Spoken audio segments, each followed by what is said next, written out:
पिंपळा किनखेड येथे स्वच्छतेच्या नावाखाली भीषण भ्रष्टाचार, पवित्र शिवमंदिर परिसरात अस्वच्छतेचं साम्राज्य। नागपूर जिल्ह्यातील कळमेश्वर तालुक्याअंतर्गत येणाऱ्या पिंपळा किनखेडे गावात सध्या विकासाच्या दाव्यांचा फज्जा उडाला आहे। संपूर्ण गाव अस्वच्छतेच्या विळख्यात असून सार्वजनिक आरोग्य व्यवस्था पूर्णपणे कोलमडली आहे। येथील परिस्थिती इतकी दयनीय आहे की ग्रामस्थांसाठी बांधलेली सार्वजनिक स्वच्छतागृहे आणि स्नानगृहे गेल्या अनेक महिन्यापासून बंद आहेत।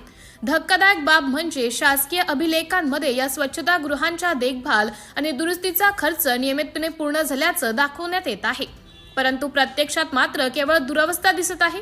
स्वच्छतागृहांचे दरवाजे तुटलेले असून आतमध्ये कचरा आणि घाणीचं साम्राज्य पसरले आहे। उघड्या शोषखड्ड्यांमुळे अपघाताचं भय, गावातील उघड्या शोषखड्ड्यांमुळे कोणत्याही क्षणी मोठी दुर्घटना घडण्याची शक्यता निर्माण झाली आहे।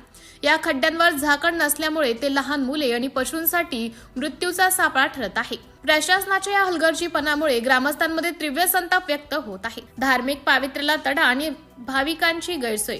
वाघोणा मार्गावर भगवान शिवाचे अतिशय प्राचीन आणि श्रद्धास्थान असलेले मंदिर आहे, जिथे दररोज भाविकांची मोठी वर्दळ असते। मात्र सार्वजनिक स्वच्छतागृहे बंद असल्यामुळे ग्रामस्थांना नाईलाजास्तव याच मुख्य मार्गाच्या कडेला शौचास बसावे लागत आहे। मंदिर सारख्या पवित्र स्थळाजवळ पसरलेली ही अशुद्धता केवळ वातावरण दूषित करत नाही, तर भाविकांच्या श्रद्धेलाही ठेच पोहोचवत आहे। आगामी काळात महाशिवरात्रीचा पावन उत्सव येत आहे।